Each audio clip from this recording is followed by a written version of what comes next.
Sakura lang yung baon. Sakura na HS na 8,000 ito.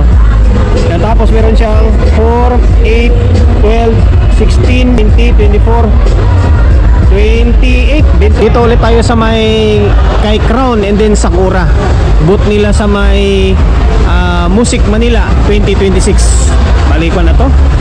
3 taon na sunod-sunod na tayo pupunta rito sa nila, sa booth nila. Yan, na Crown and then Sakura ito. Tingnan natin kung anong meron ulit ngayon dito kay Crown. Yan, tayo. Ang brochure mo na. Libre naman to, sir, no? Libre po yan. Para yung brochure. Every year, nandito ako sa booth nyo eh. Hindi, vlogger. Oo. Anong pangalan? Solid GTV. Solid GTV. Sa YouTube. Facebook, YouTube. Okay. Ayan. Pang 3 years na natin to na i-feature itong HS na 9,000. Tapos yung Sakura na HS na 8,000. Okay. Sa mga hindi pa nakapagpanood ng mga previous years natin na pag-vlog sa may Crown and then Sakura or Kinsonic, eto HS na 8,000 ng Sakura. Ayan. Gusto masa. Hindi natin makita. Ayan. Bali, papahaging ko na lang ulit sa inyo to. Although sa mga nakapagpanood na to, kabisado or alam na nila ito eh. Crown na HS 8,000. Bali, 1, 2, 3, 4, 5, 6, 7, 8, 9, 10, 11, 12, 13, 14, 15, 16, 17, 18, 19, 20, 21, 22, 23, 24, 25, 26. 26 tapos 2, 4, 6, 8, 10. Parang 10 na MOSFET tapos dalawang diode. Okay, naka MJL yan. Tapos dalawang kapasitor, malamang dalawang transformer ito sa ilalim. May isang transformer dito, may isang transformer dito. Yan, Sakura lang yung baon. Sakura na HS na 8,000 ito.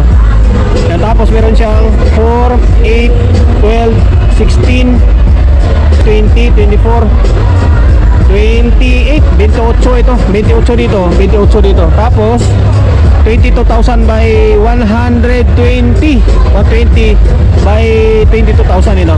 Yan, Sakura na HS Siyempre pagsabayin na lang natin sila ni Crown. Ito Sakura na HS 8,000. Tapos ito naman is Crown na HS 9,000. Okay, Sunny Persa rin naman tong si Crown tsaka si Sakura ngayon eh. 9,000, 8,000. Kinaibalan nila sa mirong itong VU meter, yan, or voltmeter. Tapos ito naman wala lang, o ito lang siya nakakuha, indicator lang. Yan, HS na 9,000. Halos sa haba, halos paras lang naman sila kahaba eh. Halos same lang kahaba. Ayun, transformer niya pala yun, pinakita doon sa dulo kasi transformer niya dalawa, isa dito, isa dito. Same lang din to dito. Dalawa rin transformer nito kasi meron siyang dalawang kapasitor eh. 4, 8, 12, 16, 20, 24. Bali 24 lang ito. Ito naman is 28 eh. Okay, 24 na 120. I think 120 rin ito. 120 by 22,000 to. 22,000 niya. 22,000 microfarad.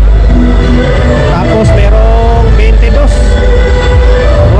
2, 3, 4, 5, 6, 7, 8, 9, 10, 11, 12, 13, 14, 15, 16, 17, 18, 19, 20, 21, 22, 23, 24. 24 Pierce by Pierce na MJL yan. Tapos yung diode niyan 1, 2, 3, 4, 5, 6, 7, 8. Parang 8 siguro diode. Yung kanito, MOSFET nito, tapos dalawang diode. Tabunan kasi No, ayan. Yung supply, hindi natin makita kasi nakatago to sa ilalim. Nasa brochure nito yung specs. Wala kasi siyempre hindi natin makita. Hindi katulad dito na makikita siya. Ito kasi nakatago. Nandun sa loob yung kanya. Nasa loob yung transformer niya. Yung watts niya is nasa 8 ohms is 2,000, 8,000 yung pala ito. Yung watts nito sa 8 ohms 8,000. Tapos sa 4 ohms na stereo is 10,000. 10,000 sa 4 ohms stereo. Tapos naka-bridge ka na 8 ohms, 16,000. Tapos 4 ohms na bridge is 20,000 na. Itong HS ha. Ayan o. Inulit natin 20,000 4 ohms na bridge. Ito naman ay pag naka-stereo siya 9,000. Tapos kapag naka 4 ohms stereo 11,000. Tapos ito naman naka 8 ohms bridge 18,000. 22,000 kapag naka 4 ohm bridge.